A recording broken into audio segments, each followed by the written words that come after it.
오늘은 폴리뉴스 폴리피플 전국 인터뷰에서 스페셜 인터뷰가 아닙니다. 전국 인터뷰에서 이 박명호 동국대 정치학과 교수님을 모셨습니다. 반갑습니다. 안녕하세요. 예, 그 교수님께서는 이 저희 뭐 이렇게 전국 토론회라든지 이렇게 특강이라든지 이런 데서 자주 이렇게 뵙고요. 그래서 그 우리 폴리뉴스는 상당히 익숙한 우리 교수님이십니다. 네. 저도 익숙하고요. 예. 그 사무실은 제가 처음 올라와 본 것 같은데. 아, 그렇습니까? 예. 워낙 그 오랫동안 이 여의도와 이 정치권을 참여와 관찰을 하신 입장이기 때문에 또 저 같은 사람 입장에서는 사실 현장감이 좀 떨어지는 거거든요. 그러니까 반대쪽에선 조금 상대적으로 강점이 있을 수 있을지 모르겠지만 현장을 이해하고 이렇게 좀 받아들이는데 상당한 그 뭐랄까요, 그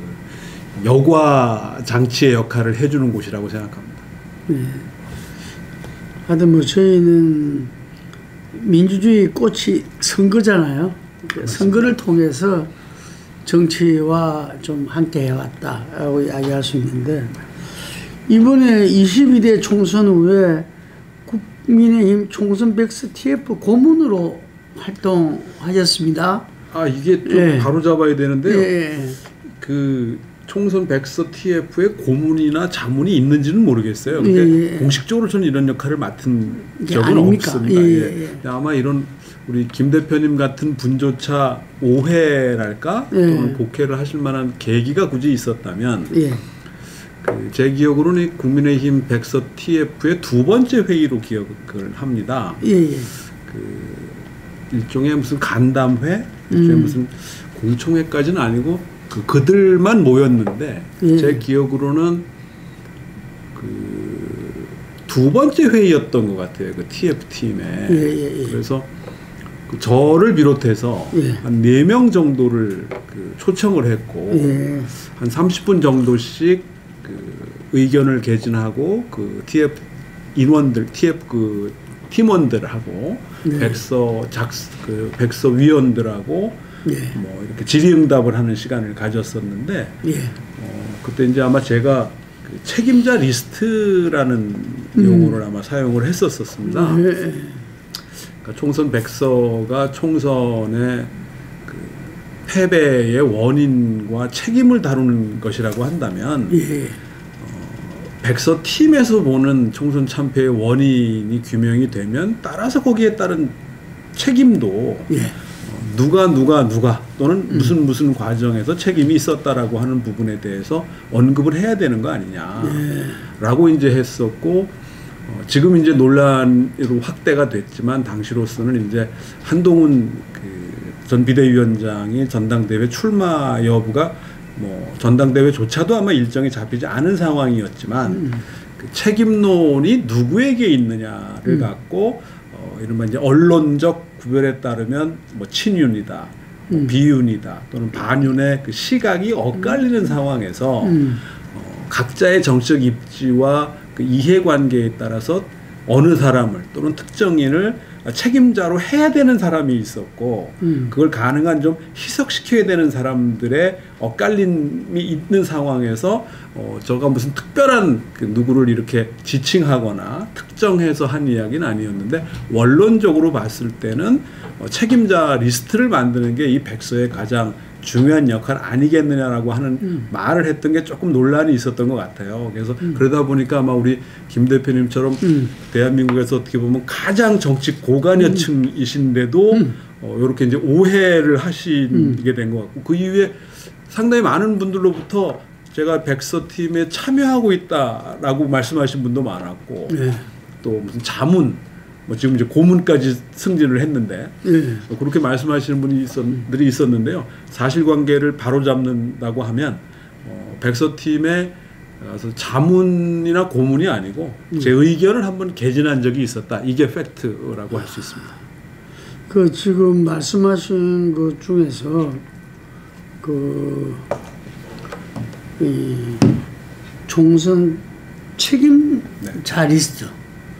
어떻게 보면 좀 무시무시한, 우리가 리스트가 이름이 거론되면은 리스트 이라면은 야 이건 뭔가 이렇게 이 받아들이는 게 좀 색다르잖아요. 그 사실 총선 백서라는 게 정당에서 어떤 역대 선거 백서, 예를 들면은 민주당은 지난 대선 패배 이후에 그 대선 백서가 공개가 안 됐다. 예, 내부적으로 만들었는데 하는데 공개가 안 됐다 해서 문제 제기도 되고. 맞습니다. 그 백서라는 게 항상 좀 이 판도라 상자 같이 이런 그걸 봤잖아요. 근데 책임자 리스트니까 무시무시한 이야기죠. 그래서 아마 좀 주목 아닌 주목이 됐던 것 같고, 또 제가 이제 2016년 총선 패배 후에 당시 공관위원장이었던 이한구 전 의원을 당시 새누리당에서 제명한 적이 있습니다. 그건 제가 이제 그 지금 국민의힘의 윤리위원을 하는 과정에서 그랬었던 사실을 한번 확인을 들은 적이 있었는데, 물론 이한구 당시 공관위원장이 공천을 잘못했다라는 걸 이유로 제명하지는 않았었을 거예요. 네, 그렇죠. 다만 그런 것에 따른 정치적 책임을 묻는 과정이 한참 후든 바로 직후든 있었던 것 같고, 또 만약에 뭐 책임자 리스트라는 단어가 좀 논란이 됐는데, 만약에 국민의힘이 이겼었으면 어떻게 됐을까요? 누가 가장 정치적 크레딧을 가져갔을까요? 또 누가 가장 정치적으로 이득을 봤을까요? 그 이득의 순서가 있지 않았을까요? 그럼 패배를 했을 때도 경우도 마찬가지 아니냐. 그러니까 총선 백서를 쓰는 이유는 나중에 이런 일을 되풀이하지 않기 위해서 뭔가 교훈을 얻기 위한 것이니까, 저는 그게 사람으로만 특정된 거라서 조금 논란이 됐는데, 예를 들면 그 지난 총선 당시에 한동훈 당시 비대위원장하고 이재명 대표의 동선을 한번 비교를 해보고 있거든요. 그러면 그 어떻게 이 일정을 잡았느냐도 중요한 이유가 되는 거거든요. 그런 면에서 보면 아직 초벌 단계라서 뭐 경험적 증거가 확실하다고 말씀드리기는 어려운데, 이재명 대표의 경우에 보면은 대체로 박빙 지역이라든가 가야 할 곳에 가는 경우들이 상대적으로 많았던 걸로 파악이 되는데, 한동훈 당시 비대위원장의 이 경로를 보면 굳이 안 가도 되는 곳, 선거 승부하고 우세 지역에 갔다는 이야기죠. 예를 들면 그렇게 되겠죠. 물론 다 그런 건 아니지만 대체로 또는 그 상대적으로 그럴 가능성이 좀 높아 보인다라고 하는 걸 보면, 그건 사람의 문제는 아니지만 전략과 전술과 선거 운동의 문제에서도 볼 가치가 있는 거 아니겠느냐. 그러면 그 귀중한 시간을 그 유력한 뭐 비대위원장이나 선대위원장 등이 어떤 이 경로나 그 어떤 그 동선을 잡아야 선거에 유리하느냐라는 문제 연결되는 거 아니겠습니까? 그런 면에서 보면 그것도 검토를 해봐야죠. 왜냐하면 간 이유는 선거에서 이기고자 갔는데, 안 가도 이기는 곳에 가고 가도 이기지 못할 곳에 간다는 건 그게 과연 적절한 효과적인 선거 운동이었냐에 대한 논의도 불가피하지 않냐. 그런 모든 것이 이제 백서에 좀 포함되어야 되지 않느냐. 근데 이제 결국은 사람의 문제 아니겠느냐라는 차원에서 이제 책임자 리스트를 언급했던 건데, 전 특정인을 언급한 적은 없었습니다. 그냥 리스트라고만 했지. 근데 그걸 가지고 여러분들이 각자의 리스트를 제시를 하셨는데, 아직 채점은 제가 안 했기 때문에. 그럼 오늘 그 리스트를 한번 이야기를 해보죠. 예를 들어서 제가 이제 선거 때 이른바 국민의힘 108석을 제가 유일하게 맞췄어요.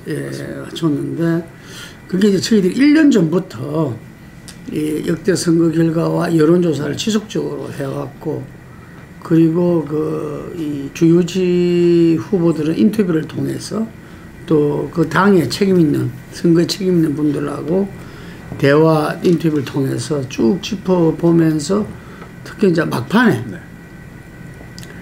그 뉴스 M입니까? 이 MBC에서 그 행위, 그 상당히 많은 도움을 많은 분들한테 자료를 줬는데, 많이 갖고 있었죠. 저도 도움을 많이 받았고, 그랬을 때 이게 이제 분기점이 된 게, 저희들도 처음에는 가반정당 없는 이 끝내기 바둑이다 이렇게 이야기를 예측을 했었는데, 아마 한 2주 전쯤? 그게 3월 초입니다. 그렇죠. 3월 초에 했는데, 그 다음에 바로 무슨 일이 일어났냐면은, 지금 그 최상병 특검으로 이렇게 이름에 많이 오르내리는 이종섭 국방부 장관이 호주 대사로 돼가지고 호주로 가는 이런 일이 발생을 했거든요. 그때부터 예를 들면은 이 윤석열 정권 심판론이 다시 완전히 부각이 돼버렸어요. 한동훈 비대위원장이 들어와서 이 상당히 처음에 뭐 약속 대리인이 뭐니 하더라도 일정 정도 차별을 하면서 선거 분위기가 이 뭐 윤석열 대통령 심판론에서 상당히 좀 이렇게 휘스카되면서 이렇게 되는 분위기다. 그때 확 다시 점화됐거든요. 이게 그러면서 사실 조국 혁신당도 그 틈새 지금과 같은 의석을 이제 갖게 되고 이래 된 건데 뭐 이재명 민주당의 공천 파동도 뭐 깔아앉게 돼버리고 그거는 그렇다면은 많은 분들이 어쨌든 윤석열 대통령한테 이 선거 참패의 제일 원인이다. 네. 이건 이론의 여지가 없는 것 같아요. 맞습니다. 이거는 뭐 그죠? 누구나 대통령 자신도 자신의 얼굴로 총선을 치른다고 이미 공언을 했었기 때문에 또 대통령제에서 거의 임기 2년이든 3년이든 중간 평가 성격을 배제할 수 없는 상황이고요. 제가 정확한 이 재원은 잘 기억이 안 나는데 총선 직후의 여론조사들 대부분이 책임론에 대해서 대부분 대통령을 1순위로 놨고 그 비중은 조금씩 달랐지만 또 경우에 따라서는 여사님까지도 언급한 조사들도 있었어요. 그래서 결국은 대통령 또는 대통령 부부를 다 합하면 아마 절반 이상의 책임은 사실상 뭐 대통령께 있다라고 하는 게 상식적이지 않나 생각합니다. 근데 이제 한동훈 당시 비대위원장 총선 전체 이렇게 총괄 선대위원장입니까? 뭐 선임 선대위원장인가 모르는데 어쨌든 간에 원톱이었어요. 원톱. 다른 사람들은 공동 선대위원장, 나경원, 원희룡 뭐 이런 사람들은 그런 거고 어쨌든 그거는 이제 최고 선거 책임자니까 그렇죠. 자유로울 수는 없죠. 책임론에서 없는데 비중이 다르다는 그렇죠. 그거고 그래서 이제 많은 분들이 그 홍준표 시장이 뭐 또 이야기하고 하는 건데 비대위원장으로 그 총선을 치르라고 맡긴 거 아닙니까? 그렇죠. 당에서 또 이 용산에서 그러면은 검사 생활만 한 분을 선거라는 아주 이 복합적이고 정말 어려운 이건 함수 아닙니까 이게 그런 선거를 정치의 종합 예술을 갖다가 맡겼을 때는 뭔가 나름대로의 보관이 있었지 않나 생각을 해요. 그때 많은 분들이 거론되었어요. 그렇죠. 근데 한동훈 비대위원장을 시킨 거는 용산 아니겠습니까? 그럼 뭐 대체 그렇게 봐야 할 수밖에 없지 않겠나. 없죠. 현직 법무부 장관을 사퇴시키고 보낸 거니까 그건 뭐 다른 사람이 할 수 있는 일이 아니죠. 뭐 과거 같으면 상상할 수 없었던 그렇죠. 그런데 의외로 보니까 상당히 이 정치적인 그 마인드가 있었어요. 이게 뭐 처음 이제 쭈삣쭈삣하지도 않고 아이돌처럼 정치 아이돌 스타처럼 하고 이런 부분들이 많은 사람들한테 어떤 호기심도 주고 호감도 그렇죠. 주고 그렇죠. 뭐 팬도 생기고 그렇죠. 뭐 그랬어요. 그렇죠. 예, 그랬었는데 어쨌든 결과적으로는 그런 것들이 막 별무소득이 돼버렸죠. 이게 그게 아마 그 한동훈 전 비대위원장의 전당대회 출마에 대한 여론의 엇갈림이라든가 사람들의 평가하고도 관련이 있다고 생각합니다. 그걸 좀 듣고 싶어요. 상식적으로는 그 큰 선거를 어쨌든 자기가 패했는데 총괄 대장으로서 근데 다시 나온다. 흔치 물론 있죠. 이재명 대표가 대선 그렇죠. 지고 나왔으니까. 근데 뭐 대선은 0.73%포인트밖에 지지 않았으니까. 뭐 이것도 득표율은 5.4%밖에 안 되잖아요. 전국 따질 때 그걸 또 근거로 드는 경우도 있는데 뭐 그거는 뭐 굳이 갖다 붙이면 뭐 말이 안 되는 건 아니지만 좀 더 앞으로 당겨 보면 그 한동훈 당시 법무장관을 비대위원장으로 하는 것에 대해서도 저는 개인적으로는 썩 좋지 않은 선택이지 않겠나. 지금은 아니지 않겠나라고 봤는데 그건 선택의 문제였으니까 뭐 그렇게 선택하는 분들이 하신다면 그건 뭐 오케이. 그다음에 이제 그 선대위원장에서 그 다음엔 이제 그 패장인데 그 직후 직후에 바로 열리는 전당대회에 다시 출마한다는 게 과연 말이 되겠는가? 저는 비대위원장 맞는 것도 좀 부정적이었지만 이것도 좀 말이 안 되는데 하는 생각을 했음에도 지금 뭐 좀 얘기를 나누겠습니다만은 1강, 2중, 1약의 1강을 형성하고 있고 또 이제 지금 관심 중에 하나는 이게 결선까지 가느냐 안 가느냐가 그렇죠. 관건이 될 정도로 1차에서 끝나냐가 관건이 될 정도로 하여튼 간에 그 강력한 후보로 인정받고 있는 건 사실이잖아요. 그럼 이게 어떻게 가능한 일이냐라고 하는 부분은 말씀하신 것처럼 요새 한동훈 그 후보가 인터뷰하는 거 보면 스마트하고 메시지가 있고 나름의 캠페인에 그 뭐랄까요 훈련까지는 아니지만 꽤 익숙한 사람처럼 보이는 그런 어떤 준비가 돼 있었던 건지 아니면 준비를 한 건지 그 짧은 시간에 아니면 학습 능력이 좋은 건지 아니면 원래 그런 재주가 있었는데 잘 모르고 있다가 이번에 발현되는 건지 다양한 해석이 가능했지만 이제 그런 부분과 그다음에 전당대회 직전 선거에서의 참패의 그 책임자가 다시 출마하는 것이 합리화될 수 있는 분위기라고 하는 건데 그건 아마 그 이번에 전당대회를 결정하는 변수 중에도 하나일 거라고도 결국 보는데 그건 이제 그 유권자들 또는 보수층 그다음에 국민의힘 지지층 그다음에 국민의힘 당원들이 대체로 한동훈 당시 비대위원장 선대위원장이 하고 싶은 만큼 다 하지 못했다. 아쉬움이 있다라고 하는 부분에 대한 어떤 그런 것에서 출발하는 것이 아닌가 싶어요.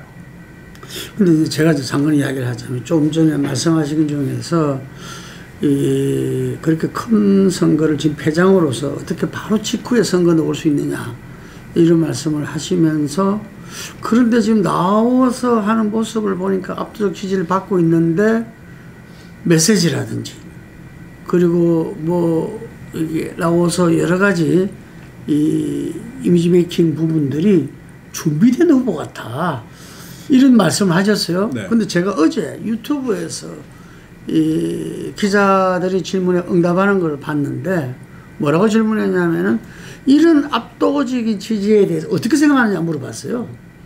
궁금해서 어떻게 답을 하는지 뭐라고 이야기했냐면 민심이 두렵습니다. 제가 쉽지 않은 대답이죠. 제가 이 메시지 하면은 제가 30년 동안에 정치인들이 어떤 메시지를 내야 되냐 그렇죠. 이런 상황에서 이 사람은 그 사람이 낼 수 있는 메시지를 내야 되거든요. 그런데 그 장면을 보는 사람은 상당히 한동훈에 대한 생각이 이거 뭐지? 이런 사람이었나? 라고 혼동이 되고 생각이 좀 바꿔야 되겠다는 생각이 들 정도로 아주 자연스럽게 진지하고 겸손하게 이야기를 했어요. 그게 자기적이거나 인위적으로 보이는 거냐 아니면 그런 메시지나 어떤 행태를 통해서 이게 진정성이 느껴지느냐가 이제 관건인데 아직은 양쪽이 다 있는 상황이고 그런 면에서 말씀하신 것처럼 저도 처음에 가졌던 그런 그 정치적 미수가 또는 정치의 초보락을 하는 이미지에서는 조금 그 바뀔 수 있는 계기가 좀 있는 포텐셜이 있다. 아니 이게 지금 그 홍준표 시장이나 나경원 의원 뭐 원희룡 후보가 다들 지금 이제 초보다 뭐 미숙하다 뭐 이게 저래 되면은 야당 공세에서 뭐 자충수나 뜨고 어려울 거다 이러는데 그렇게 느끼지가 않는 거예요. 제가 볼 때. 그게 좀 의외이기도 하고 그런 면에서 그 보수 또 국힘 지지자 국힘 당원들이 미래의 기대라고 하는 부분과 그 다음에 지난 총선 과정에서 이러저러한 이유로 자기 실력과 능력을 충분히 발휘하지 못했다. 또 거기에 어떻게 보면 잠시 아웃사이더가 돼야 되는 것을 의도했든 의도하지 않았던 여러 사람들이 다시 이렇게 불러낸 경우가 된 게 복합적으로 작용해서 이번에 이제 전당대회 출마가 이루어진 것이라고 보고 저도 아마 아무런 상황이 없었다고 한다면 패장이 바로 다음에 전당대회에 출마하는 선택을 할 필요는 없지 않았었을까 하는 생각인데 제 교수님한테 여쭈고 싶은 게 이제 최상병 특검에 대해서 이른바 제3자 특검으로서 대안을 제시했잖아요. 네. 이제 그 부분에 대해서 한동훈 후보가 이야기하는 거하고 원희룡, 나경원, 그 윤상현 후보가 조금씩은 다 다르지만 맹폭을 가하고 있거든요. 그게 어떤 사람, 어느 쪽의 논리가 좀 더 설득력이 있다고 보십니까? 글쎄요, 저는 그 두 가지 측면인데, 하나는 판 자체가 한동훈 주도 나머지 세 후보가 따라가는 식의 판이 됐다라고 하는 것 같아요. 예. 그러니까 그거는 먼저 일단 대안을 제시했잖아요. 한동훈 안을 제시했다는. 그거는 이슈 파이팅에서 큰 거죠. 맞습니다. 그 천하람 안도 사실 마찬가지지 않습니까? 그러니까 제3자 추천이라는 건데 그 제3자가 대법원장이냐 아니면 변협회장이냐 그 다음에 다른 초이스도 있을 수 있을 거예요. 문제는 특검으로 임명되는 사람과 과정이 사람들에게 공감을 받을 만한 것이냐, 이게 중립적이다, 객관적이다라고 확인될 수 있는 것이냐라고 하는 부분이 쟁점 아닌가. 어쨌든 그런 면에서 그 앞서 최상병 특검은 그 국힘이 외면해서는 안 된다. 저는 이게 그게 본인이 그렇죠. 일단 그렇죠. 지금 다들 공수처 수사 후회하자는 거잖아요. 그렇죠. 이게. 그렇죠. 근데 그거 기다릴 수 없다. 그렇죠. 예. 그 부분에서는 일단 방향 전환을 확실하게 가져왔다라는 게 이슈를 주도하는 것뿐만 아니라 거기서 선제적인 게 됐고, 다른 분들은 결국 제시된 안에 대해서 가타부타만 이야기했지 자신들의 안을 이야기하지 못하고 있는데 대안이 뭐냐 이라니까. 예.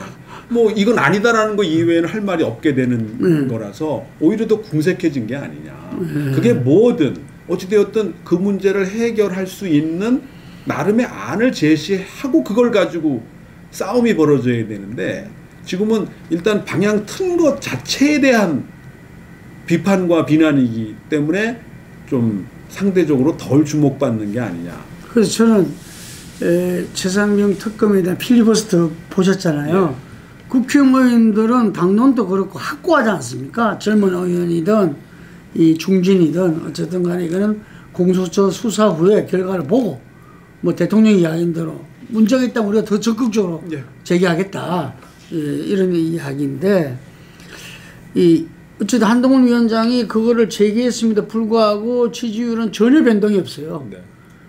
국민의힘 지지층이든 보수층이든 윤석열 대통령 국정 지지하는 자들이든지, 그리고 심지어 TK에서도 PK에서도 지지율 변동이 하나도 없습니다. 이게 그러면은 지금 이제 8대이기 때문에 책임 당원이 다수인 그 지금 한 84만이라고 나오던데, 그 사람들의 선택은 어쩔 거냐. 그렇죠. 그게 관건이죠. 관건이잖아요. 그래서 저희들이 사실은 다음 주에 그 조사를 하려고 그래요. 그 당원들을 대해서. 당원들. 그 여태까지 없었던 조사인데. 없었죠. 지금 한 번도 안 나온 조사인데. 어려운 조사라고. 어려운 조사인데 이제 여론조사 회사에서 좀 고생을 해야죠. 이렇게 지지자를 물어보고 지지자 당원이냐, 이렇게 그 책임 당원이냐를 물어보고. 그러니까 여론 지금까지 나온 아까 말씀드린 것처럼 1강 2중 일약의 여론 흐름은 사실은 국힘 당원들, 그러니까 투표하는 사람들이 아닌 투표할 가능성이 일부 있는 사람들을 대상으로 한 전체 조사이기 때문에 추정은 가능하나 이게 확실하다고 보기 어려운. 원희룡 의원 그 후보 같은 경우는 1000명이 표본인데 전국조사에서 그 말씀드린 책임 당원은 1, 20명 포함되어 있을 거라고 이야기하는 거죠. 그러니까 아마 또 그런 전례도 있고요. 지난번 전당대회 때 이준석 대표가 될 때 나경원 후보하고의 그 당원 투표 결과를 보면 여론조사하고는 다르게 나왔던 전례도 있기 때문에 우리가 조사를 해보지도 않은 거를 사실은 다른 조사 결과를 갖고선 추정하는 것이었기 때문에 알 수 없는 건데, 핵심은 그 40%에 이른다는 영남 당원. 이분들이 어떤 선택을 할 거냐가 전 관건이라고 보는데 고민 중일 거예요. 그러니까 결국 1라운드는 한동훈이냐 아니냐가 관건인 것 같고, 만약에 2라운드로 간다고 한다면 윤석열이냐 아니냐가 관건이라고 저는 생각을 하는데. 그래요? 1라운드도 그 저변에는 윤 대통령이냐 아니냐가 깔려있다라고 저는 생각을 하는데, 그 이유는 어떤 고민을 할 거라고 생각하냐면 임기를 3년 이상 남겨놓은 대통령을 과연 어떻게 할 거냐. 이게 한쪽의 고민이 이제 있는 거고.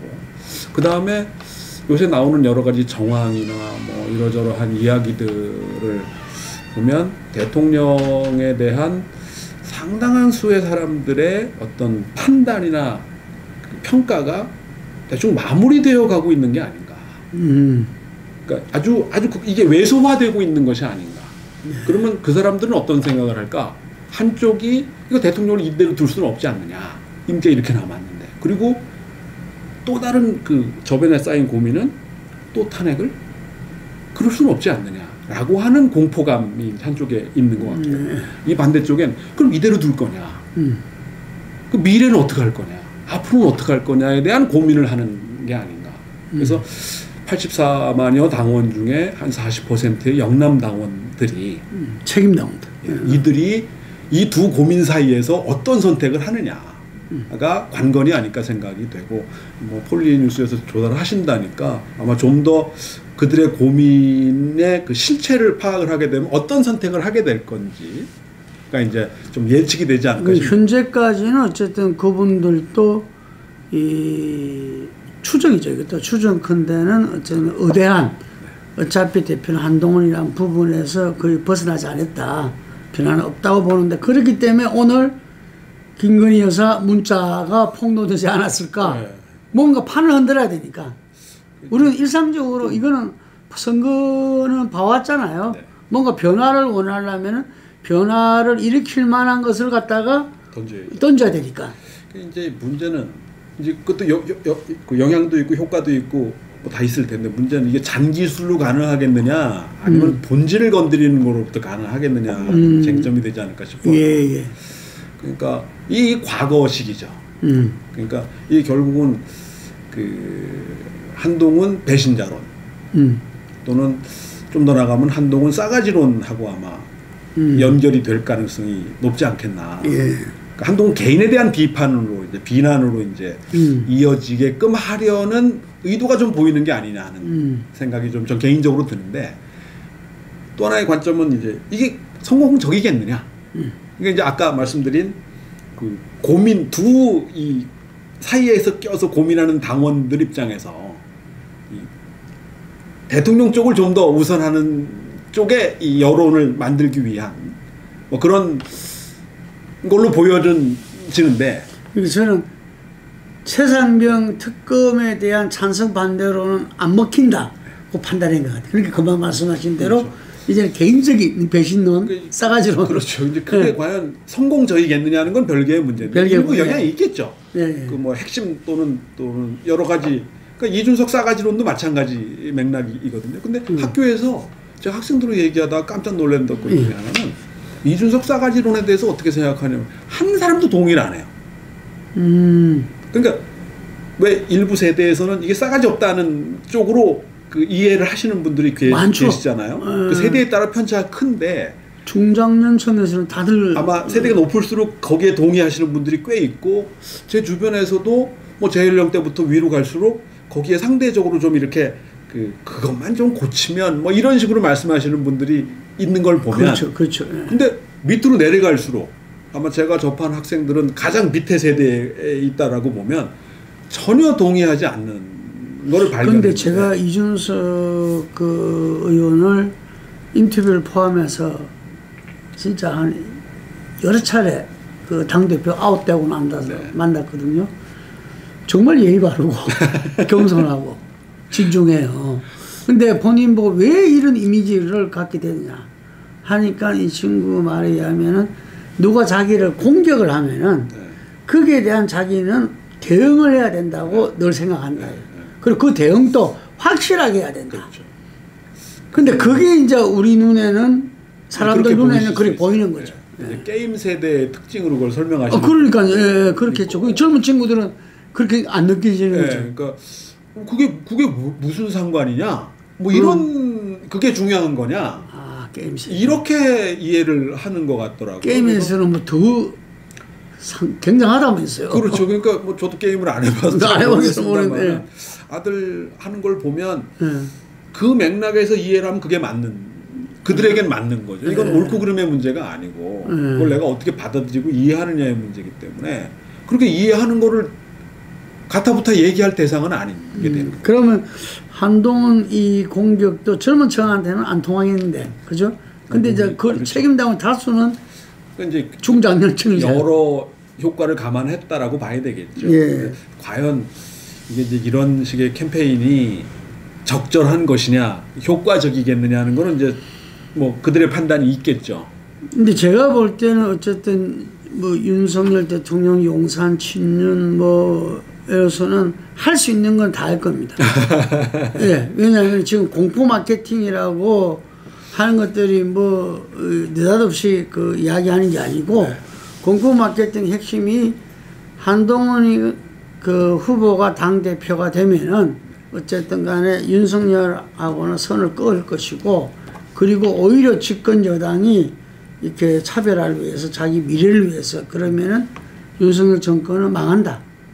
그러면은 국힘도 망한다. 보수도 또다시 괴멸된다. 라는 이제 공포 마케팅을 하고 있지 않습니까? 그럼 한마디로 말하면 어쨌든 간에 윤석열 대통령은 망하는 거야. 친윤은 망하는 겁니다, 이게. 그렇죠. 그럼 뭐라도 해야죠. 뭐라도 해야 되고, 그리고 아까 우리가 계속 이야기한 책임당원의 40%가 영남이잖아요. 영남은 그래도 지금 이런 게 있는 것 같아요.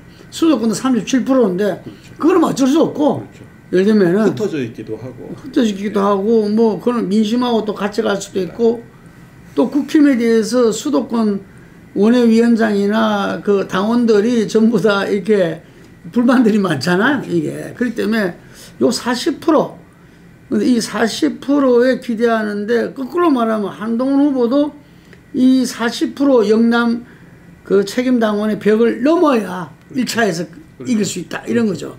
그래서 저는 전당대회 결과도 결과지만 그 수도권 보수 대 영남 보수, TK 보수의 분화 가능성이 언젠가는 나타날 텐데, 예. 이제 이번 전당대회를 통해서 나타나느냐, 아니면 이번 전당대회 아니라도 어떤 계기만 주어진다면, 그리고 그 계기 중에 하나가 이 한동훈 후보의 등장과 함께도 어떤 계기가 될 수 있지 않을까 하는 그 생각을 좀 해보긴 합니다. 특히 이게 이제 그 선거제도 개혁과 관련한 부분, 또 개헌과 관련된 이야기하고도 연결이 되는 부분이긴 한데, 예. 특히 이게 세대로서 그 전혀 다른 가치가 된 이 보수, 그러니까 외소화되고 비주류가 됐고 극단화된 이 보수의 가치가 이미 시대착오적이 됐다라고 하는 부분하고, 지난 총선 결과에서 다시 확인된 거는 보수가 지역적으로 축소된 거거든요. 영남으로. 그러니까 영남 자민련이 아니라 TK 자민련이 될 가능성이 높아지지 않았느냐. PK 부산을 싼 경남 지역도 이제 국민의힘 또는 보수에게 항상 안전한 지역은 이제 아닌 거고, 이번에도 사실 어려웠을 뻔했는데 막판에 그 변수가 작용하면서 그렇지 않은 결과처럼 보여졌지만 민주당 지지율이 PK는 상당히 높았죠. 항상 그 정도는 유지하거든요. 예. 그러니까 그 논리를 수도권에다 대면, 수도권은 지금 민주당 과점 대표되고 있는 거거든요. 이 득표율 차이에 비해서 의석 차이는. 그렇게 되면 수도권 정당이 된 민주당, 거기에 호남이 이제 일부 따라붙는 거고, 지금은 국민의힘은 사실상 TK 정당, 영남 정당이죠. 수도권이 거의 없는. 그런 면에서 이번 전당대회가 수도권 보수와 영남 보수 또는 TK 보수의 분화의 계기가 될 수도 있다. 이제 나중에 이제 한동훈이 되느냐 안 되느냐라고 한다면, 한동훈이 되면 그게 더 빨라질 가능성이 높아지는 게 아닌가 싶고, 아니라 하더라도 그거를 일치적으로 봉합하고 덮는 거는 될 수 있는데, 이게 계속 그대로 갈 수 있겠느냐? 그런 면에서 보면 이번 전당대회가 갖는 보수의 재구성과 관련해서도 저는 결국 국민의힘, 뭐라 부르든 그 당이 이 보수의 재구성의 플랫폼이 되어야 된다라고 생각을 하는데, 이미 리더십과 지속 가능성의 위기를 계속 안에 갖고 있는 이 국민의힘이 이 보수의 재구성을 선도하는 게 아니라 이제 보수 재구성의 대상이 돼버리는 게 아닌가. 저는 이제 우리 정치학 교수님 앞에서 이게 제가 실례되는 이야기 모르죠. 어쨌든 현장에서 겪을 때 우리가 90년 3당 합당을 떠오르지 않을 수 없잖아요. 어찌 말하면 보수의 새로운 재구성이 됐어요. 근데 이것이 상당한 어떤 과정을 통해서 예를 들면 보수의 가치라든지 뭐 정책이라든지 이런 논의 속에서 통합을 이룬 게 아니고 바로 여소야대 그리고 5년 단임제에 의한 대통령에 대한 어떤 권력욕 이런 부분 때문에 그렇죠. 억지로 그냥 정치적 이해관계로 묶여진 거잖아요. 결과물이죠. 그게 이제 지금까지 오고 있는 거잖아요. 오고 있는데 그런 부분에서 진보는 어쨌든 민주당이든 뭐 이 정의당이든 그리고 지금 뭐 이 조국혁신당이든 뭐 이렇게 좀 나눠져 있는 거잖아요. 어쨌든 자기들 뭐 그 중에서 강경한 쪽, 뭐 합리적인 쪽이 이렇게 오히려 지금 민주당은 우리가 교수님들이 분석할 때는 이거는 진보 정당이라 할 수 없다고 평을 받을 정도잖아요. 근데 우리가 볼 때 우리나라에서 봤을 때 진보 보수로 분류될 따름이지. 어쨌든 그런데 보수는 그게 아니잖아. 다 모여 있어요 지금. 예, 다 모여 있고 뭐 일부 별 의미 없는 어떤 태극기 당만 지금 따로 있을 따름이고 이런 건데. 그래서 저는 보수가 계속 바닥을 칠 때 제가 보수 정당이 그때 미래통합당입니까? 연산에 가서 한번 그런 특강할 때 그런 말을 했는데 창조적 파괴를 해야 된다. 지금 보수 정당은 이제 나름대로 정통 보수 어떤 그걸 지지하는 국민도 있고 또 보수의 어떤 변화 합리적 보수라고 우리가 이야기하는 개혁적 보수라는 부분도 지지하는 국민들도 있고 이런 거 아니고 요즘 젊은 보수들도 많잖아요. 이게 그래서 나름대로 분화를 하면서 그 지지층과 함께하는 당을 갖다가 꾸려내고 그 속에서 선거 연대를 하는 게 오히려 더 바람직하다. 그렇죠. 이게 그랬을 때 지금 당장 이제 수도권 이 보수 세력과 영남 보수는 지금 확연하게 달라져 버렸다. 이해관계도 달라져 버렸다. 생각도 많이 다르고. 예. 그래서 이 부분에 대해서 아까 이번이 계기가 될 수도 있고 안 될 수도 있다 하는데 저는 이게 그냥 가다가는 예를 들면은 놓칠 것이다. 그 타이밍을 놓치고 허무하게 이 정권 재창출을 이렇게 거의 포기할 수밖에 없게 될 것이다. 이렇게 보여지는데 저는 이 대목에서 이제 이준석 이 개혁신당 입장에서 자기들은 뭐 보수랑 연대할 생각이 없다는 게 보수가 아니라 국민의힘과 연대할 생각이 없다는 이야기거든요. 그렇죠. 이게 그래서 좀 더 넓게 보면은 저는 뭐 얼마든지 보수가 네, 새로운 변화와 도전은 할 수 있다. 근데 그거를 묶어 놓으려니까 그렇죠. 문제고 금방 우리가 본 것처럼 묶여 놓는다 해서 통하지가 않잖아요. 네. 그런 면에서 이제 허은하 개혁신당 대표가 기자회견 간담회에서 M&A를 할 수 있다. 국민의힘을 대상으로 어떻게 보면 새우가 고래를 먹는 셈인데 네. 가치와 비전 그 다음에 리더십에 따라서는 불가능한 일은 아닐 수도 있다. 특히 수도권 보수와 관련해서 핵심은 수도권 기반의 세대교체형 보수의 등장일 수 있거든요. 그런 면에서 보면 이준석 의원과 개혁신당, 그 다음에 이제 일부 국민의힘 소속의 젊은 정치인들, 특히 원외 당협위원장들이 새로운 어떤 세력의 기반이 될 수도 있고, 결국은 이제 가장 잘 아시겠지만 나의 당선에 어떤 게 도움되느냐가 관건 아니겠습니까? 지지층의 동원이라고 하는 측면에서 또 정치인들의 동원이라고 하는 측면에서 보면 그러면서 확실하게 수도권과 이 비수도권 국힘의 입장에서만 보면 수도권과 그다음에 영남의 이해관계나 입지나 방향성은 이제 공통분모를 찾기가 좀 상대적으로 약해지지 않았겠느냐. 또 그 수도권의 범위도 전철이 가는 곳을 기준으로 하면 이미 춘천까지고요. 남쪽으로는 천안까지입니다. 그렇죠. 그렇게 따지면 이미 수도권이냐 비수도권이냐는 구별이 된 거고, 수도권의 절반 이상이 살고 있고 선거구도 절반 이상이 이제 존재하는 상황에서는 수도권 승부가 되지 않는 정당이 어떻게 집권을 할 수 있으며 어떻게 의회에서 다수파가 될 수 있겠느냐. 그러니까 경우에 따라서는 그 국민의힘은 굳이 다수파가 되지 않아도 사는데 지장이 없는 분들이 있고, 그게 더 오히려 나을 수 있는 분들도 있고, 예.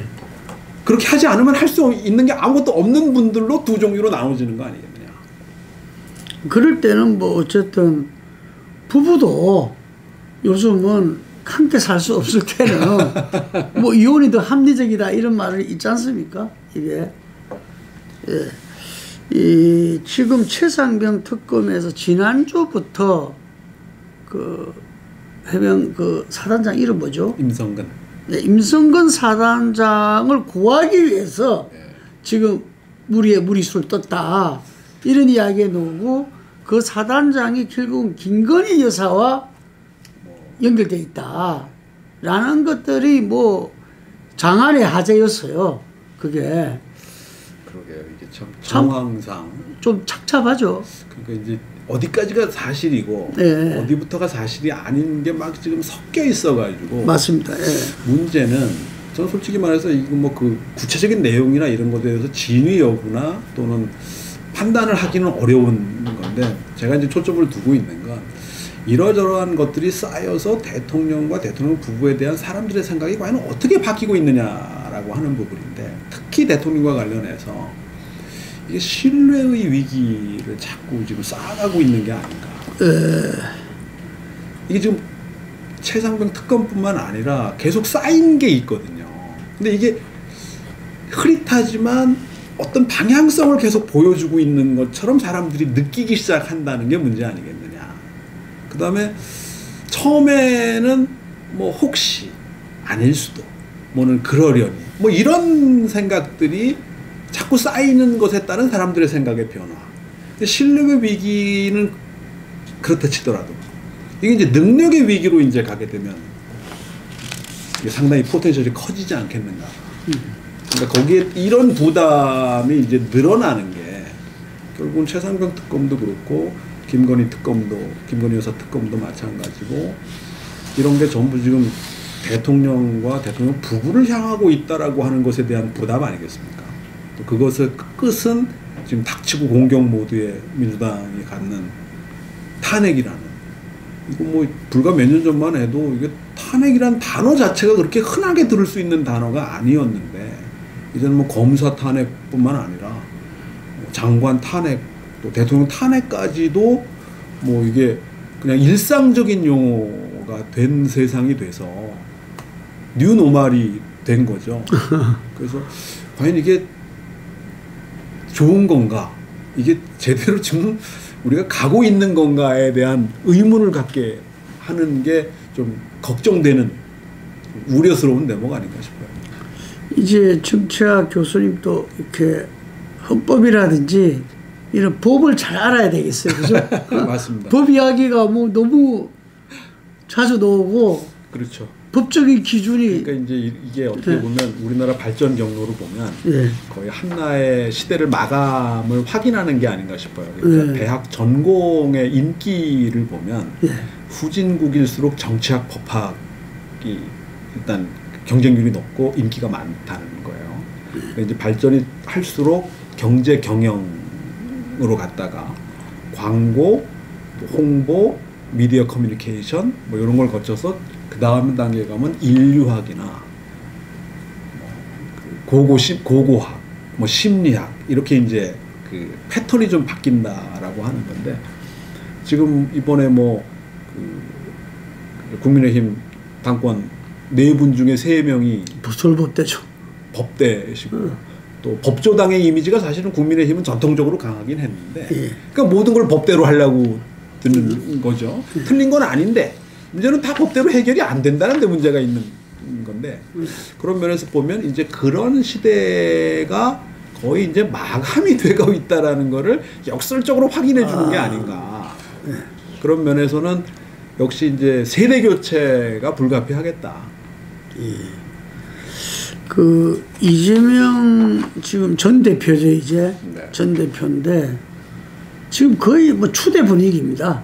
그렇죠. 전당대회인데 그 이재명 일극 체제 아마 우리 정치사에는 그 처음 나온 것 같아요. 일극 체제라는 표현이 그렇죠. 이거 주로 어디서 사용된 용어인지 모르겠는데 국제 정치에서 이제 예. 그 양극 체제, 다극 체제, 일극 체제, 일극 체제란 말도 뭐 전공에 제가 정확하진 않습니다만은 그런 의미로 주로 사용이 돼 왔던 것 같고요. 예. 그 불교 용어에 시절 인연이라는 단어가 있습니다. 예. 그러니까 이제 아무리 좋은 재능을 갖고 있어도 아무리 능력이 탁월해도 그게 그 시절에 그 시대에 그 시기에 맞느냐라는 거거든요. 근데 하필 우리 시대에 이재명 전 대표나 우리 윤석열 대통령 같은 리더십 스타일이 지금 어떻게 보면 양강을 형성하고 있는 상황인데 언제 어디서 어떤 계기로 그런 리더십 유형이나 이 캐릭터들이 등장하느냐가 개인의 뭐 정치적이든 개인적이든 그런 명운뿐만 아니라 우리 공동체에 어떤 영향을 주느냐가 상당히 중요한 시대가 된 것 같아요. 네. 그런 면에서 보면 좀 스트롱맨의 시대이기 때문에 그런 리더십에 대한 사람들의 갈구가 일부 반영되지 않았는가라는 차원인 것 같고 특히 이제 이재명 대표 같은 경우에는 DJ도 못한 일 아니겠습니까? 그러니까요. 이게 그런 면에서는 여태까지 보지 못했던 새로운 유형의 리더십을 우리가 보고 있는 거고 그 과연 결과가 어떻게까지 가겠느냐에 대한 관심이 이제 핵심이 아닌가. 그럼 이제 민주당을 볼 때 그래도 뭔가의 어떤 민주적 리더십을 가지고서 국민들한테 그 인식돼 왔고 그리고 그렇게 또 실천해 왔고 이 상대적으로 국민의힘 계열 정당하고는 달리 이렇게 이 뭔가 권위주의보다는 민주적인 어떤 그런 문화와 거기에서 우리가 이제 나름대로 인정을 하고 그런 거 아니겠습니까? 예. 그래서 진보 정당이라고도 그 하고 하는데 지금 지난 공천부터 시작해가지고 1년의 움직임을 보면 거기에 대해서 상당히 우려를 표명한 사람들이 많아졌어요. 우리 교수님 어떻게 보고 계시냐고요? 두 분 다 우리 윤 대통령이나 이 대표가 상당히 장악력이 뛰어난 네. 또는 그렇게 해야 그 리더십이라고 생각하는 스타일 같아. 제가 보기에는. 그래서 네. 그게 성공을 하고 있는 거예요. 양쪽 다 보면. 그래서 민주당의 경우에는 당내 민주주의와 다양성의 위기인 거죠. 네. 이게 이제 과연 그 정당이 국힘이든 민주당이든 해야 할 역동성이나 자생력, 그다음에 책임성을 가진 그 레스폰서블 파티냐라고 하는 거에 부응하고 있는 것이냐, 책임 정당에 부응하고 있느냐는 것에 대해서는 양쪽 다 이제 의문이 되고 있는 거고, 민주당에 민주가 없고 국민의힘에 국민도 없고 힘도 없고 뭐 정의당에 정의가 없다는 우스갯소리처럼 지금 우리 정당들은 이미 그 역할을 다 상실한 게 아닌가. 그러다 보니까 이제는 아주 강성 핵심 소수의 조직화되고 또 극단화된 지지층만이 남는 존재로 이제 전락한 게 아닌가 생각이 되고, 이재명 전 대표의 경우에는 결국 집권, 대선 승리가 이제 최종 목표가 될 텐데, 지금도 뭐 일주일에 최대 4일까지 재판에 출석하는 상황에서 그 다음에 어디까지 사법 리스크를 관리하고 해결하고 돌파해낼 수 있겠느냐라는 한쪽에 또 부담을 가진 상황에서 과연 어떤 게 이재명 대표의 목표, 집권이라고 하는 것에 도움이 되는 것인지, 그 다음에 그게 이재명 대표를 포함한 민주당에 도움이 되는 것인지, 또 그게 최종적으로 대한민국 공동체에 도움이 되는 것인지에 대한 고민으로 이어지지는 못하고 있는 게 아닌가. 그러니까 지금은 닥치고 공격. 근데 우리가 그 사법적인 그 경찰을 포함해서 경찰, 검찰, 재판 이 과정을 겪어본 사람 같으면은 한 개라도 뭐 사소한 거라도 있어도 일상이 무너지잖아요. 그런 측면에서 보면 인간적으로는 전부 다 혀를 내두르죠. 이야, 저 어떻게 잘 수가 있냐? 어떻게 저 일상적인 활동이 가능하지? 정말 놀랐거든요. 초인적이라고 봐야 돼요. 이건 뭐 생존 능력에 관한 한. 네. 그래서 아마 가장 정치적으로 보면 상대하기가 가장 어려운 분이 제가 보기에는 스타일로 보면 잃을 게 없는 분들을 상대하기가 정치적으로 가장 어려운 상대가 아닌가 싶어요. 어떤 정치 게임이든지 간에. 잃을 게 많은 사람과 잃을 게 없는 사람의 대결이라고 한다면 그 생존 능력에 관한 한 아마 우리 이재명 대표를 따라갈 사람은 별로 없을 것 같다. 이제 생내적으로 취득이 된 건지 아니면 후천적으로 그런 거를 이제 그 경험과 어떤 이런 걸 통해서 갖게 되었는지는 알 수 없겠지만 거의 지금 민주당 내에서 또는 야권 내에서 대적할 만한 그 적수가 과연 있겠나. 지금은 지금 상황에서는 없다고 봐야죠. 뭐 분위기도 그렇고 예, 그런데 그렇고 다만 이제 사법 리스크가 어떻게 진행되느냐 이 여부인데 교수님께서는 어쨌든 대학사에 뭐 많은 법조인들도 많이 교류하고 하시는데 좀 제가 우문으로 드리자면은 사법 리스크 어떻게 전망하시죠? 글쎄요, 이거 뭐 정말 더 전문적인 영역이라서 예. 판단하기는 어려운데 제가 참 이해하기 좀 어려운 건 정말 그렇게 시간이 오래 걸려야 되는 일들인가? 아, 재판이? 예. 그리고 옛날보다 좀 더 오래 걸리는 경향이라고 하던데. 예. 그래도 지금 쟁점도 이게 뭐 그 헌법 84조 논란이 나왔던 것도 그렇고. 그렇죠. 대통령 되면 어찌 될 거냐, 재판이 스톱되느냐. 그것도 뭐 상상도 못했던 이야기들이 나오는 거고. 그것도 뉴놈인 것 같아요. 그러니까 옛날 같으면 말씀하신 것처럼 그것이 있든 없든 확인된 것이든 아닌 것이든 유죄든 무죄든 상관없이 그게 문제가 된 것 자체가 문제가 돼서 여러 가지가 정리가 되고 그렇죠. 자제가 되고 뭐 이렇게 되는데 지금은 그게 전혀 문제가 되지 않고 그게 더 쌓여도 오히려 그 상관이 없는 게 된 거기 때문에 기준이 바뀐 거 아닌가. 또 그걸 크게 문제 삼지 않잖아요. 네. 민주당이 이번 총선에서 대승을 거둔 이유는 그런 거에 대한 사람들의 생각도 일부 반영된 게 아니냐. 그걸 정치적으로 승인했다라고까지 해석할 수는 없겠지만 그런 부분이 전혀 없이 결과적으로 그렇게 됐겠느냐라는 건 좀 생각해 볼 필요가 있지 않나 생각이 듭니다. 예. 아까 탄핵이 좀 뭐 일상화되는 또 그런 부분에서 정치학 교수로 참 이렇게 감회가 새롭다 이랬는데 윤석열 대통령 국회 탄핵 청원이 100만 명을 돌파했어요. 네. 이건 어떻게 보십니까? 글쎄요, 저는 반대로 아마 이재명 대표와 관련한 뭐 청원을 아마 하게 되면 이것도 거의 비슷한 숫자나 큰 차이가 나지 않을 거라고 전 예상해요. 강성 지지층들이 서로 이제, 그렇죠. 각자의 지지층을 동원한 것이지 않겠느냐. 이게 숫자로다가 우열을 가릴 수 있는 문제는 아니지 않겠는가라고 네. 생각이 되고 이게 이제 결국은 그 한쪽에서 보면 이제 탄핵을 향한 빌드업이라고 보는 거 아니냐. đặc공 모드에 따른 그래서 그런 차원으로 이해하는 쪽이 있고 한쪽은 또 이제 그런 데 대한 공포가 있는 게 아닌가. 또 트라우마가 한번 있었기 때문에. 예, 지금부터는 이제 정치학 교수님한테 우리 정치에 대한 지금 그 현재 모습을 보고 좀 뭔가 이렇게 이 비판적 조언과 대안을 좀 이렇게 모색하는 시간을 갖도록 하겠습니다. 22대 국회가 지금 5월 예정된 개원식마저 연기돼 버렸어요. 네. 21대 국회에서 22대 국회도 이른바 진영 대결이 더 격심될 것 같아. 또 대선 또 앞두고 있고, 예. 그래서 이 말로는 다 민생을 하는데 이랬을 때 이게 대한 뭔가 변화의 그런 돌파구는 없는가? 현실적으로는 어렵지 않겠나 생각이 돼요.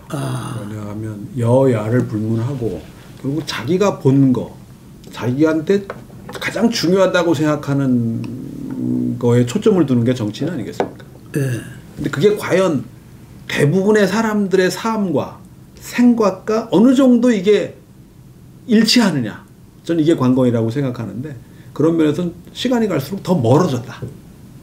그러니까 여든 야든 상관없이 이미 정치의 실패가 또 악화되고 있는 거고 또 강화되고 있는 게 아닌가. 그래서 이제 한국 정치의 퇴행인데 정치를 여러 가지로 규정하고 기능을 뭐 해야 한다라고 이야기하지만 저는 두 가지라고 보거든요. 하나는 통합의 기능이죠. 근데 지금은 통합은커녕 오히려 양극화잖아요. 더 각자의 지지층을 더 많이 강력하게 동원해 내는데 초점을 두고 있는 거죠. 우리 지지층이 아닌 거는 아예 생각을 안 하는 쪽으로 가는 거고. 그다음에 미래거든요. 미래에 대한 얘기는 없습니다.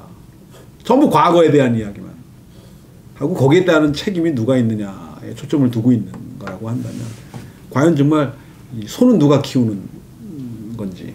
그러니까 대부분의 사람들이 정치를 혐오하게 되고 경멸하게 되는 게 아닌가 생각이 되고 그러면서 22대 국회는 지난 국회보다는 오히려 더 악화될 가능성이 높다고 보는 게 뭐 저뿐만 아니라 대다수 관찰자들의 입장이 아닌가 생각이 되고 이 개헌 국회가 되느냐 탄핵 국회가 되느냐에 갈림길에 서 있지 않느냐.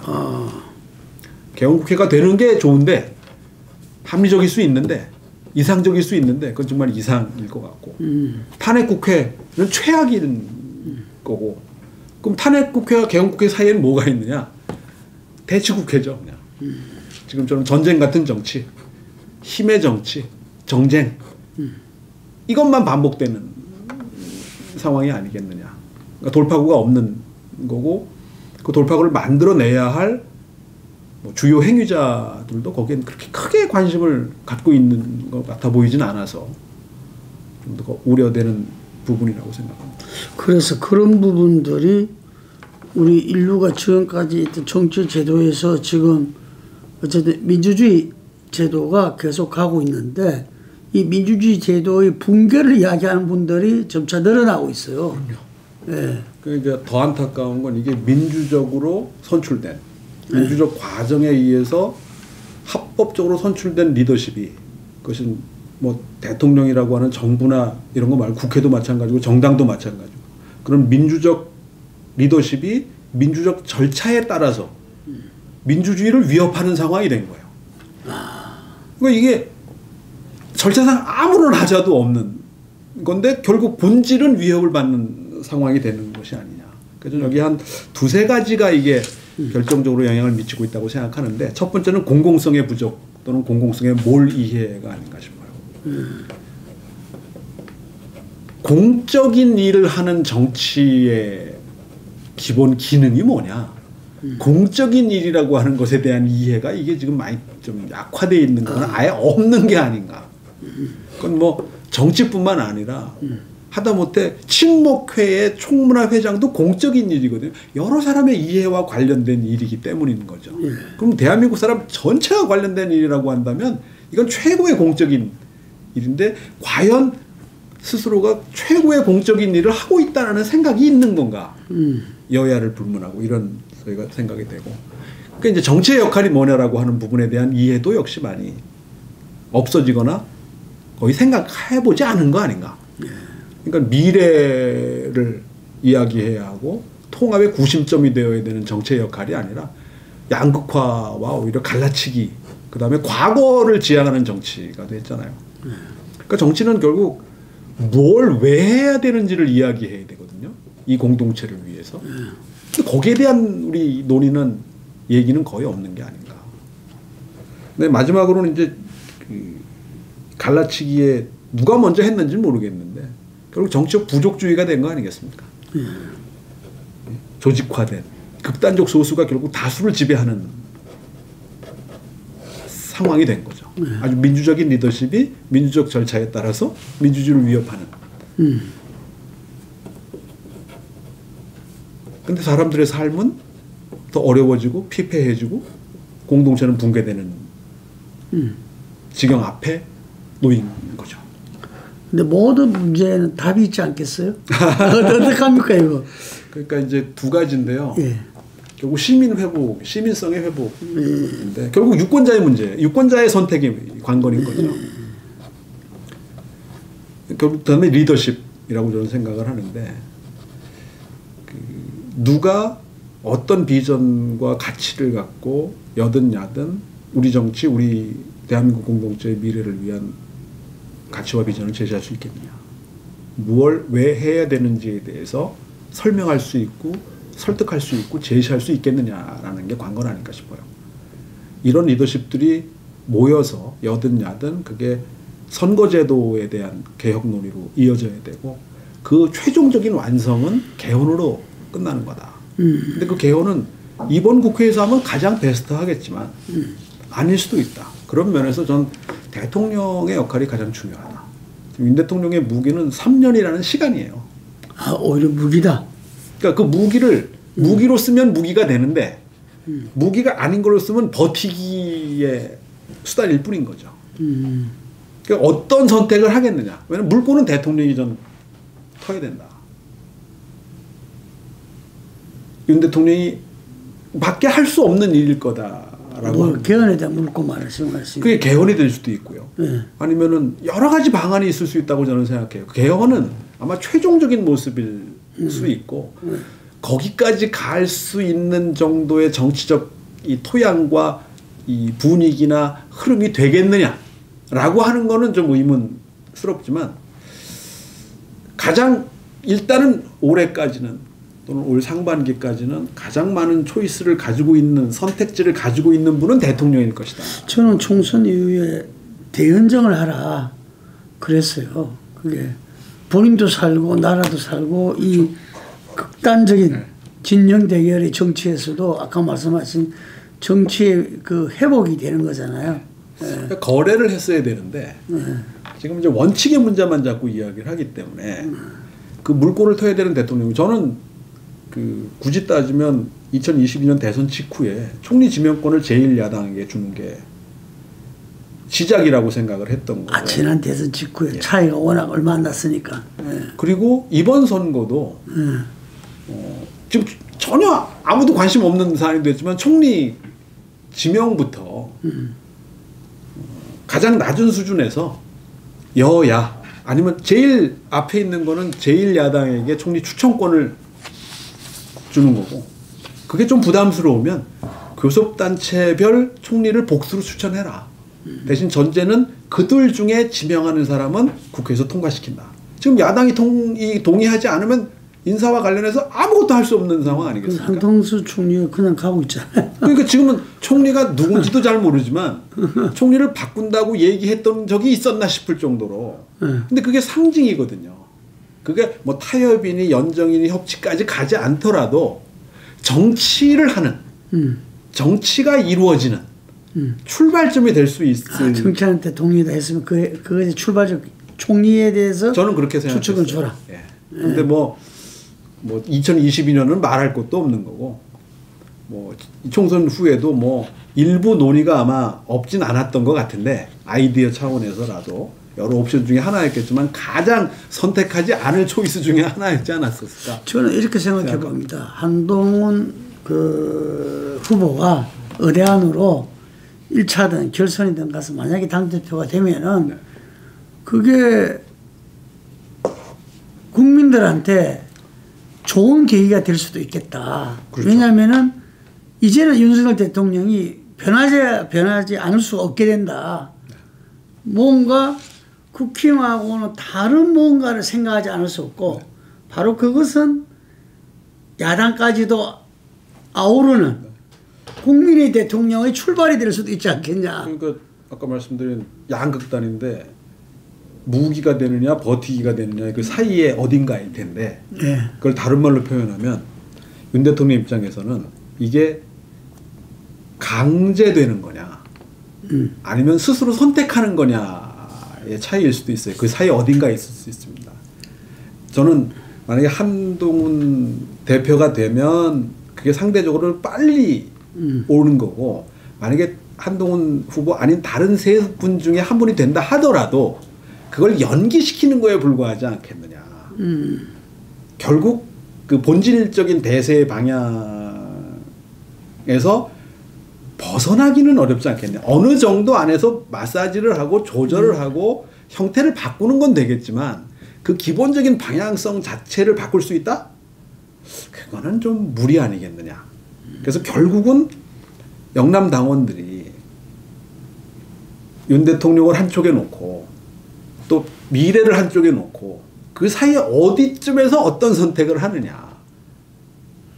어쨌든 대선은 다가올 수밖에 없으니까. 그 시간 문제가 결정을 아니까. 해야 되니까. 예, 시간 문제가 아니까. 그게 지금이냐, 그게 내년이냐라는 거고 이 과정에서 정치적인 그 운신의 폭 또는 재량 또는 역할을 할 수 있는 계기를 만들 수 있는 수단과 자원은 아직은 대통령이 갖고 있다.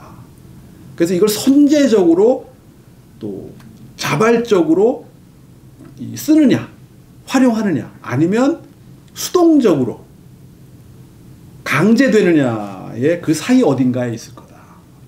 저는 그 부분이 똑같이 이재명 대표한테도 적용된다고 봐요. 네. 금방 말씀하신 민주당의 이 민주주의적인 어떤 이 문화를 회복하고 다양성을 갖다가 이 강화하는 부분들이 아직 여전히 남아있다.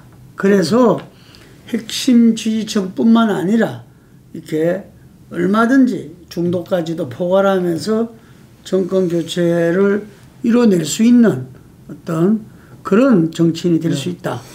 이제 학교에 있는 사람이니까 항상 옳은 말만 해야 된다는 부담이 없잖아 있는데 그래서 나이브하고 현장을 잘 모르고 현실과 좀 동떨어진 것이라는 비판, 뭐 충고 충분히 있을 수 있다고 생각하고 받아들여야 된다고 생각하는데 그럼에도 불구하고 저도 공공의 일을 처리하는 정치의 영역에서는 내 이해관계와 우리의 이해관계가 충돌했을 때 이걸 어떤 걸 우선해야 되는 정도는 판단할 수 있어야 됩니다. 가장 베스트한 건 나의 이해관계와 우리의 이해관계가 한 직선상의 한 방향성을 띠고 있는 것이긴 하겠지만 최악의 경우 이게 충돌했을 때 뭘 우선할 수 있는 선택을 내가 할 수 있느냐에 대한 자문이 된 다음에 그런 리더십이라고 한다면 우리가 믿을 수 있을 만하지 않겠는가. 그걸 가능한 좀 일치시키는 리더십이 우리에게 필요한 게 아닌가. 그게 인간적이지 않나 하는 아쉬운 좀 나이브한 기대. 아이고 아닙니다. 오늘 우리 정치 현실에 대해서 이 원칙을 가지고서 여러 분석과 조언의 정말 뜻깊은 이야기를 많이 들었습니다. 어쨌든 간에 지금 대통령제에서 남은 시간 3년이 무기가 될 수 있도록 윤석열 대통령의 정말 공적인 결단, 선택을 기대하지 않고요. 이재명 대표도 마찬가지로 그 부분들을 주문하셨습니다. 오늘 아주 뜻깊은 시간 된 것 같습니다. 감사합니다. 감사합니다.